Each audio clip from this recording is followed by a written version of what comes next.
ये साधु की इतनी महिमा क्यों? क्योंकि साधु इस धरा का आधार होता है। साधु माने सज्जन। सज्जन पुरुषों के पुण्य से ही ये धरा टिकी हुई है। जैसे यहां तीर्थ में जब आप आते हैं, जीव आता है, स्नान करता है, दर्शन करता है, तो उसके सारे पाप कट जाते हैं। तो क्या वो तीर्थ पाप ले लेता है? नहीं। इसीलिए कहा गया है कि जहां जहां साधु के चरण पड़ते हैं वो तीर्थ हो जाता है। अभिप्राय कि साधु अपनी तपस्या से उस तीर्थ का पाप जो है हर लेता है। जो पाप आप छोड़ करके गए हैं, संसारी जीव छोड़ करके जाता है, साधु अपनी तपस्या से उस पाप को हर करके उस तीर्थ को विमल कर देता है, उस तीर्थ को मुक्त कर देता है, उस तीर्थ की निर्मलता और पवित्रता, शुचिता को बढ़ा देता है। इसीलिए कहा गया साधु चरित्र। क्या है? इनका चरित्र शुभ है। लेकिन कैसे साधु का? कैसे साधु का? इस कलिकाल में ये कहना इसलिए शायद गोस्वामी तुलसीदास जी ने इसकी परिकल्पना पहले इसके बारे में इसकी परिकल्पना और इसका अनुमान पहले ही लगा लिया होगा कि कलिकाल की स्थिति क्या होगी। इसीलिए इन्होंने साफ साफ कहा कि वो साधु जहां राम भगति जहां अरे सुर सारी धारा और सरसाई ब्रह्म विचार प्रसार। कहां पर? जहां पर परपंच नहीं, हरिहर कथा अरे विराजती बेनी और जिसके सुनत सकल मुद मंगल देनी। जिसके कथा, जिस राम भक्ति की कथा, राम कथा को सुन लेने मात्र से जीवन में मुद अभिप्राय जितने भी प्रकार के आपके दुख हैं, सब मुद विषाद जितने भी हैं, सबका शमन, सब कट जाएं, सब क्लेश युक्त, क्लेश मुक्त हो जाइए आप। वैसी सभा में बैठना चाहिए। कैसी सभा में? जहां पर राम भक्ति रूपी गंगा बह रही है, जहां पर संसार भक्ति रूपी गंगा नहीं, राम भक्ति रूपी गंगा का प्रसार हो रहा हो। और साधु का, और कपास माने खेत, कपास एक फल है जिसको बोया जाता है, जोता जाता है, निराया जाता है, सिंचन किया जाता है, सिंचाई किया जाता है इत्यादि। अब आप विचार करेंगे कि कपास से साधु की क्यों, साधु और कपास का क्या मेल है? जी मेल है।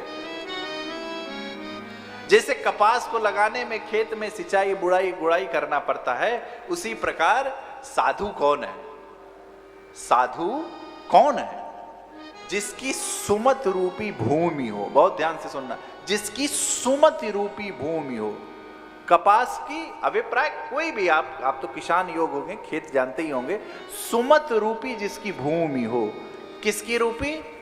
सुमति रूपी जिसकी भूमि हो, सत्संग रूपी जिसका बीज हो, सुमति रूपी जिसकी भूमि हो, सत्संग रूपी जिसका बीज हो, और उस बीज का अंकुरण जो उपदेश रूपी हो, उस बीज का जो अंकुरण हो वो उपदेश रूपी हो, और उस बीज, उस वृक्ष, उस बिया को सींचना कैसे जाए? कोई भी आप खेती करते हैं तो आप क्या करते हैं? पहले भूमि तैयार करते हैं, उसमें आप सुमति रूपी भूमि हो साधु की, फिर क्या करते हैं? बीज डालते हैं।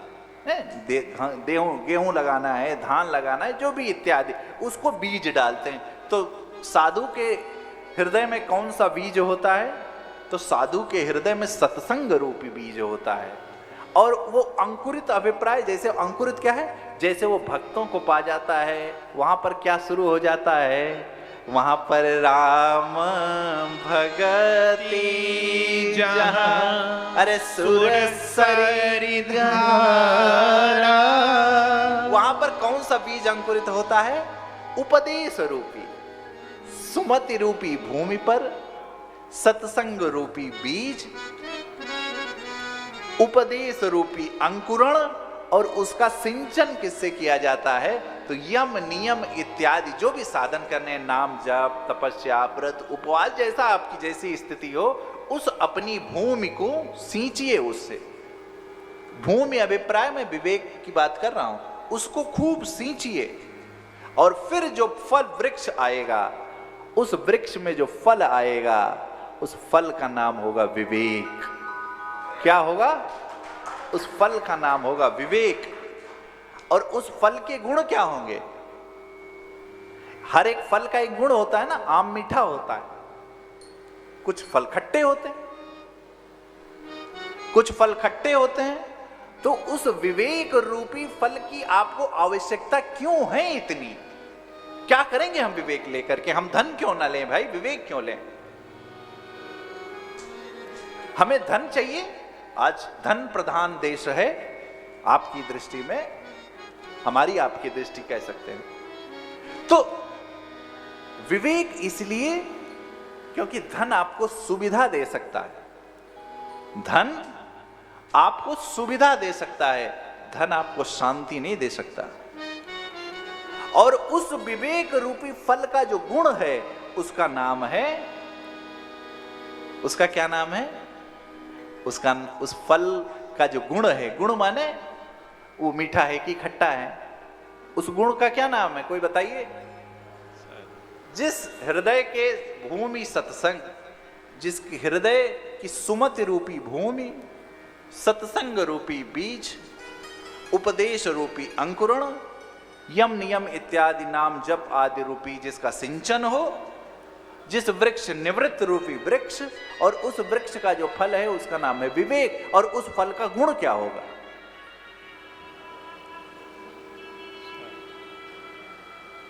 उस फल का गुण होगा शांति, उस फल का गुण होगा संतोष। और जिसके लिए हम परेशान रहते हैं, दिन भर मेहनत करते हैं, लेकिन शांति नहीं मिलती, क्योंकि धन सुविधा देगा, शांति नहीं है। और करना कब है, कैसे करना है? तो कुछ नहीं करना है। वो जो आपकी सत्संग रूपी भूमि है ना, सुमति रूपी जो भूमि है ना, जिसमें सत्संग रूपी बीज डालना है, बस उस बीज को सोच के समझ के डालना है। क्या? सुनी समुझहि जन मुदित मन, मज्जहि अति अनुराग, लहै चार फल अक्षत तनु। और जो हम करें साधु समाज प्रयाग, तुरंत, क्योंकि मज्जन फल पेखिए तत्काल, तुरंत लीजिए। और परिणाम क्या है? शरीर तो एक दैसी है, शरीर परिवर्तित नहीं हो सकती, आपकी स्थिति परिवर्तित नहीं हो सकती। मान लीजिए आपके प्रारब्ध में धन नहीं है, तो आप धन नहीं कमा सकते, परंतु आप वो जो आप जिसको आप संसार की दृष्टि में अपूर्णता कहते हैं, वो आप उसको अपूर्णता नहीं कहेंगे, आप उसको पूर्णता कहेंगे। क्या होगा? का कहोई पिक मरा। कोयल और कौवा शारीरिक रूप से एक है, शारीरिक रूप से एक है, देखने में एक जैसे हैं। देखने में संसार की दृष्टि में संसार आपको निर्धन देखेगा, वस्तुतः आप निर्धन होंगे नहीं। क्यों? क्योंकि आप आत्मा से प्रसन्न होंगे। इसीलिए कह रहे सुनिया चरज करे जनिको सत्संगति महिमा नहीं गो। अच्छा, इतनी सत्संग का प्रभाव है, इतनी सत्संग की महिमा है, तो सब लोग क्यों नहीं करते? क्यों नहीं करते?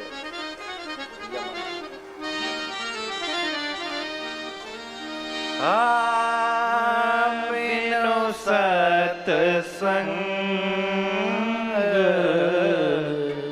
विवेक न होए। बिनु सत्संग विवेक न होए। राम कृपा सुलभ न सोए। राम कृपा बिनु सुलभ न सोए। सत्संगत मुद मंगल मूला। सत्संगत मुद मंगल मूला। स्वयं फल सिद्धि साधन फूला। स्वयं फल सिद्धि सब साधन फूला।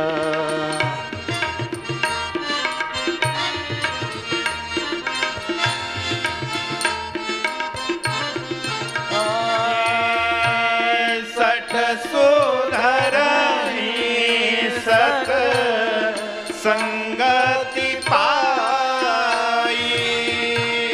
सठ सुधरहि सत संगति पाई। पारस परस उधात सुहाए। पारस परस उधात सुहाए।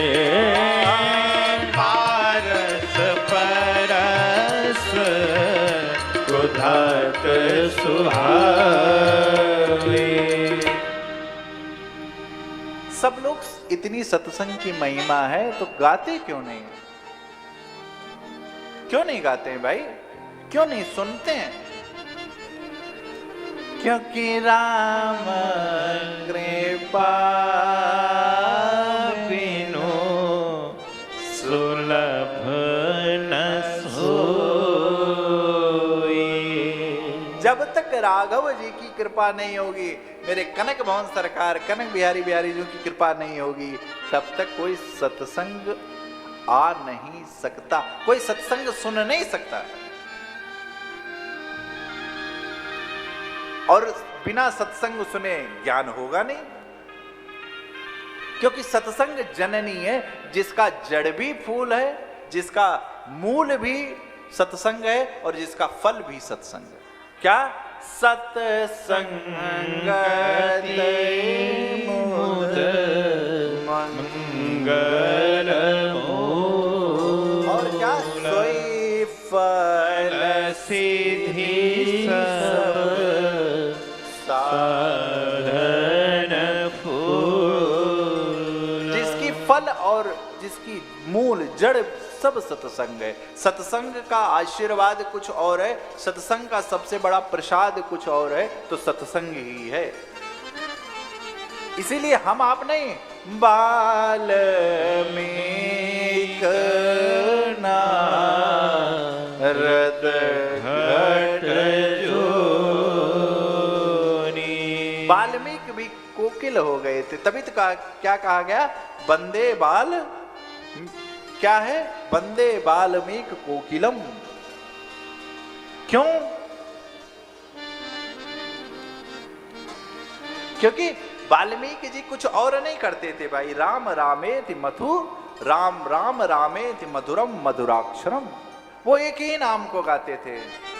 राम जय जय राम सिया राम जय जय राम, राम जय जय राम सिया राम जय जय राम, राम जय जय राम सिया राम जय जय राम। और वही साधु है, वही संत है जिसको हर परिस्थिति में एक ही नाम याद आए, राम। बंदहु संत समान चित, हित अनहित नहीं कोई। कैसे अंजलि गत शुभ सुमन सम सुगंध कर दो।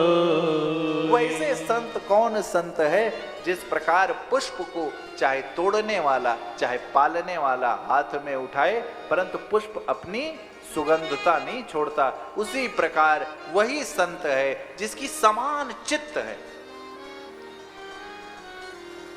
के ही सन करहूं दुराव। जो सकल जो इस भाव से जीता हो कि ये तो सकल विश्व उनका है, मैं किसके साथ जब कोई भाई दुराव उसके साथ होता है जिसके साथ मतभेद होता है, जिससे कोई भिन्नता होती है, परंतु मैं किसके साथ दुराव करूं? यहां तो सब अपने हैं। अग जग में किसको सब रहित विराग। बस क्या करना है? प्रेम प्रग, बस वो प्रेम की भूमि तैयार करनी।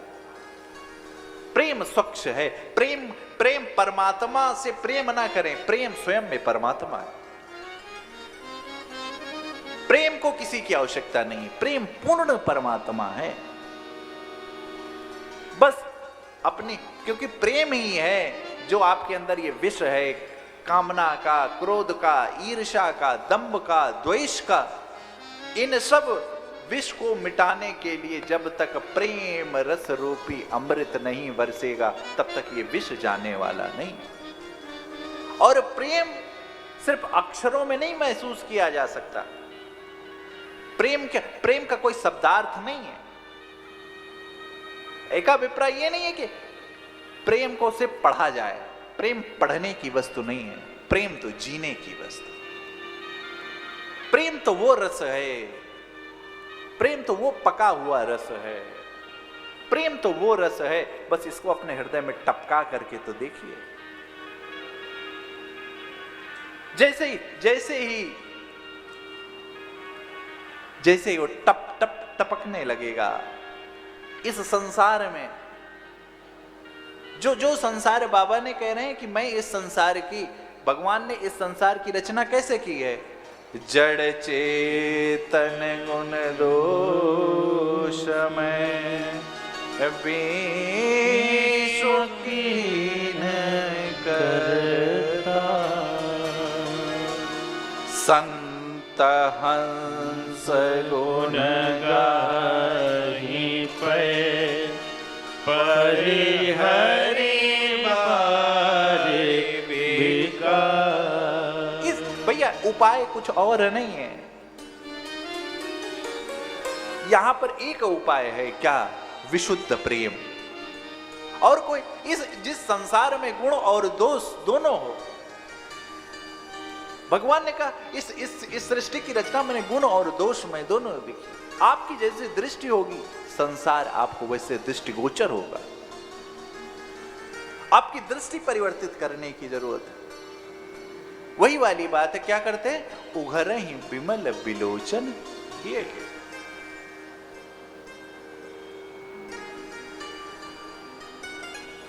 वो क्या करना है? वो क्या करता है? सत्संग क्या करता है? संत क्या कर देता है? आपको दृष्टि दे देता है। बस संत का एक ही काम है कि आपको दृष्टि दे दे, जिससे आपका जो दृष्टि दोष है, उस दोष का नाम कुछ और नहीं, काम, क्रोध, मद, मोह, लोभ, ईर्ष्या, जिसमें जगत में आप सिर्फ और सिर्फ बुराई ही देखते हैं, आपका वो स्वभाव परिवर्तित कर दे। आपको श्री कनक भवन सरकार में मूर्ति नहीं, साक्षात मेरे कनक भवन सरकार देखने की दृष्टि दे दे। ये सिर्फ संत का काम है। संत इससे ज्यादा कुछ नहीं करता। संत से बहुत चिपकना नहीं, और जो बहुत चिपकाए वो समझना अभी उसके अंदर वो संतत्व नहीं है। संत की पहचान, लोग कहते हैं संत की क्या पहचान है? सीधी सीधी पहचान है यार, जो अपने में रमता रहे और आप उसके पास पहुंच जाने मात्र से उसकी ऊर्जा में आप भी आ जाओ, वो चुंबक की तरीके से आपको भी अपने उस बस्ती में खींच ले, उसका नाम है संत। बस कोई संत की दाढ़ी हो, कोई संत के पास कपड़ा हो, संत कोई तप रहा तिलक हो, कोई बहुत अच्छी बात है, बिनु प्रतीत तो हो ही नहीं प्रीति, अच्छी बात है, परंतु सिर्फ इतनी ही परिभाषा नहीं है। जिसके हृदय में वो प्रेम रस छलक रहा, जिसके अंदर वो राम रस छलक रहा। अरे कोई पीबे, अरे कोई पीबे संत सुजान, राम रस मीठा है, राम रस मीठा है, कृष्ण रस मीठा है, राम रस मीठा है, राम रस मीठा है, कृष्ण रस मीठा है। बस अरे कोई पीबे संत सुजान, राम रस मीठा, प्रेम रस मीठा। बस संत याद कौन से दृष्टि दे देगा कि आपको सब में सीए राममय सब जानी। संत वो दृष्टि दे देगा जिससे आपको प्रत्येक जीव में ब्रह्म का दर्शन होने लगेगा।